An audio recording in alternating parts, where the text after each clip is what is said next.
दोस्तों, Suzlon energy limited की बात करें तो कंपनी अपना रिजल्ट लेकर आ रही है। उसके पहले यहाँ पे हमारे सामने इसका प्रीव्यू आ चुका है। जी बिजनेस की तरफ से इसका प्रीव्यू पेश किया गया है। क्या रिजल्ट की संभावना बनेगी उसको समझने की कोशिश करेंगे इस वीडियो के माध्यम से। और दूसरी तरफ अगर आप देखें तो यहाँ पे सेट की तरफ से सुज़लोन को राहत नहीं दी गई है। तो सेबी की तरफ से सुज़लोन के ऊपर पेनल्टी लगाई गई थी और उस पेनल्टी की वजह से सुज़लोन को लगता है कि उनकी जो क्रेडिट रेटिंग है उस पे फ़र्क पड़ रहा है और लोन लेने में भी प्रॉब्लम आ सकती है। तो इसलिए भले ही रकम छोटी हो लेकिन वो राहत मिलनी चाहिए क्योंकि उनके हिसाब से उन्होंने कुछ गलत नहीं किया है। अब ये इस पूरे मामले को लेकर जो सुनवाई है सेट के अंदर हुई उसकी सामने रिपोर्ट निकल कर आ गई है। अगली सुनवाई कब होगी और क्या राहत मिलेगी सुज़लोन को, इन सारी बातों को समझने की कोशिश करेंगे इस वीडियो के माध्यम से। लेकिन फ्रेंड्स, उससे पहले अगर आप पहली बार हमारे चैनल पे आए तो चैनल को सब्सक्राइब कर दीजिए, एक बेल आइकॉन दबा दीजिए ताकि जब भी नया वीडियो बने पहला नोटिफिकेशन आपको मिले। वीडियो पसंद आए तो लाइक जरूर कीजिए। चलो फ्रेंड्स, वीडियो स्टार्ट करते हैं। मैं हूँ आपका दोस्त SB दवे और हमारे अपने चैनल ऑनलाइन कमाई में आपका बहुत बहुत स्वागत है। तो सबसे पहले सुज़लोन एनर्जी लिमिटेड के कारोबार की बात कर ले तो 53.15 पर आप देखें स्टॉक आज क्लोज हुआ है 1.66% की तेज़ी के साथ। तो यहाँ पे आप देख सकते हो कि शुरुआती तेज़ी के साथ 52.50 पर, क्लोजिंग फ्राइडे की 52.28 पर थी इंट्राडे में, लेकिन 52.22 का लो बना। इसका मतलब कि हल्की सी गिरावट दिन में हुई थी। उसके बाद इसमें खरीदारी के दम पे ये 53.20 तक चला गया। तो काफ़ी अच्छी खरीदारी देखने को मिल रही है। यहाँ पे रिजल्ट के पहले पॉजिटिव माहौल बना है और उम्मीद है कि रिजल्ट बेहतर होगा। तो यहाँ पे जो बड़ी अपडेट निकल के आ रही है, सेट ने सुज़लोन एनर्जी को इंटरिम राहत देने से इनकार कर दिया है। जो सेबी का ऑर्डर है उस ऑर्डर को लेकर इन्होंने राहत मांगी थी लेकिन अब रिलीफ इनको नहीं मिल रहा है। सुनवाई अगली 7 अगस्त के लिए होना तय किया गया है। तो देखो कि सिक्योरिटीज अपीलेट ट्रिब्यूनल यानी सेट ने इमीडिएट रिलीफ देने से मना कर दिया सुज़लोन को। सेबी का जो ऑर्डर है जिसमें 29 रुपीज़ की पेनल्टी लगाई गई है सुज़लोन एनर्जी पे, और उनके जो वाइस चेयरमैन है विनोद आरतांती, जो CFO है उनके फॉर्मर, उनके ऊपर इसमें उनके ऊपर एलिगेशन लगाया कि उन्होंने फाइनेंशियल मिस रिपोर्टिंग की है। जो रिजल्ट है उसके अंदर कुछ हेर फेर देखने को मिला है। तो इसकी सुनवाई आप देखें आज हुई है सेट के अंदर, और ट्रिब्यूनल की तरफ से देख सकते हो कि यहाँ पे सुज़लोन ने अनकंडीशनल स्टे ऑर्डर के ऊपर मांगा था कि जो भी सेबी का ऑर्डर है उसको रोका जाए, और क्योंकि उसकी वजह से जो बैंकर है उनसे प्रॉब्लम होती है कि वो बैंक से जो लोन वगैरह लेना चाहते हैं उसमें हमें प्रॉब्लम आ रही है। इसके अलावा जो हमारी क्रेडिट एजेंसी जो हमारी रेटिंग है उस रेटिंग पे भी प्रॉब्लम आ सकती है।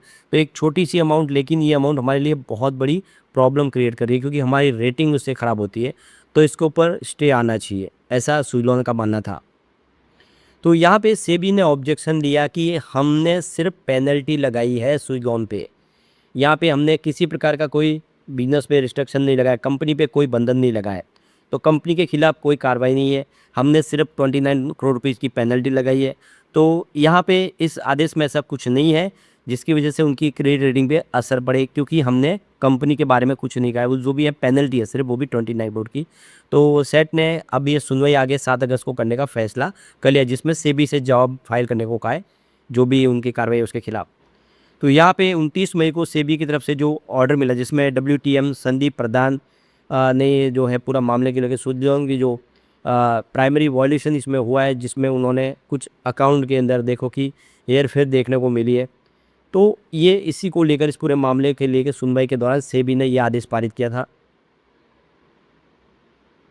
तो यहाँ पे सेबी की तरफ से कहा गया कि सुज़लोन ने यहाँ पे करीब 1922.92 करोड़ रुपीज़ का यहाँ पे गेन बुक किया है, जो उन्होंने अपनी OMS सर्विस है वो इन्होंने जो subsidy Suzlon global service limited को ट्रांसफ़र करने के बाद 2000 करोड़ रुपीज़ में। तो ये देखिए इसमें जो नेट बुक वैल्यू जो निकल के आ रही है वो 77 करोड़ रुपीज़ की है। तो यहाँ पे जो कि सेबी के हिसाब से देखें तो यहाँ पे 1300 करोड़ रुपये का जो रकम है उसमें यहाँ पे उसकी हिसाब नहीं मिल पा रही है। नहीं, जो पूरा रकम ट्रांसफ़र करने का मामला बना है, जो इन्होंने अपनी बिजनेस को ट्रांसफ़र किया, उसमें क्लियरिटी नहीं दिखाई दे रही है। सेबी ने ये भी कहा कि इन्होंने अपनी SGSL जो कंपनी है, जो ट्रांसफ़र की सब्सिडी कंपनी, उसके अकाउंट का लेकर जो 829.78 करोड़ रुपीज़ का है, उसका भी हिसाब किताब यहाँ पे नहीं मिलता हुआ दिखाई दे रहा है। तो इसी वजह से देखो यहाँ पे उन्होंने एक जो पूरा जगह मिसलीडिंग किया है कंपनी ने उसमें सारी की सारी डिटेल नहीं दी है, ये ऐसे डाउट यहाँ पे खड़े किए। तो यहाँ पे सुजलोन ने अपने पूरे इस बिजनेस को लेकर जो बातें निकल कर आई, जो सेबी के एलिगेशन है उसके ऊपर उन्होंने अपना जवाब दाखिल किया। उन्होंने इसे इनकार किया। उनका कहना है कि जो हमने ट्रांजैक्शन की है वो हमारी पूर्णतः सब्सिडीज कंपनी थी और वो लीगली परमिसेबल है, मतलब उसको किसी प्रकार का हमें ट्रांसफर बिजनेस करने में कोई प्रॉब्लम नहीं, कोई किसी प्रकार की लीगली प्रॉब्लम नहीं आ रही है। तो बोर्ड की तरफ से अप्रूवल लिया गया, शेयर होल्डर की रजामंदी ली गई और इसलिए हमने अपने बिजनेस को दूसरी अपनी ही कंपनी में हमने ट्रांसफ़र किया। तो उसमें किसी प्रकार की कोई हेर फेर का सवाल ही नहीं है, दोनों ही कंपनियां एक ही है, सब्सिडीज कंपनी है, उसी का बिजनेस है। तो हमने इस मामले में लेके कोई गलत नहीं किया है और हमारे हिसाब से जो भी है सब कुछ लीगली हुआ है। तो अब इसमें देखो कि इस पूरे मामले की सुनवाई आगे सेट फिर से करेगा 7 अगस्त को और यहाँ पे अपनी तरफ से पक्ष क्लियरली रख रहा है सुजलॉन। उनका कहना है कि किसी प्रकार का कोई गलत हुआ नहीं है, तो ये 29 करोड़ रुपीज़ की जो पेनल्टी है उसको हटाना चाहिए। अब देखना होगा कि जो भी होगा 7 अगस्त को फैसला होगा। अब यहाँ पे सुजलॉन एनर्जी हमारे सामने रिजल्ट लेकर आ रहा है, उसके पहले हमारे सामने इसका प्रीव्यू आ चुका है और प्रीव्यू क्या कह रहा है, किस तरह से रिजल्ट रह सकता है उसको समझते हैं। तो यहाँ पे देखो कि कंपनी का जो नेट प्रॉफिट है इस बार उसमें 20% की ईयर बेसिस पे जंप देखने को मिल सकती है, यह एक्सपर्ट का कहना है।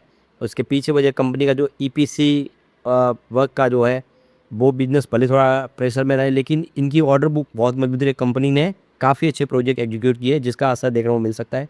तो ये देखो कि मंगलवार 28 जुलाई कल हमारे सामने Q1 का रिजल्ट आने वाला है और उम्मीद है कि रिजल्ट बेहतर ही होगा।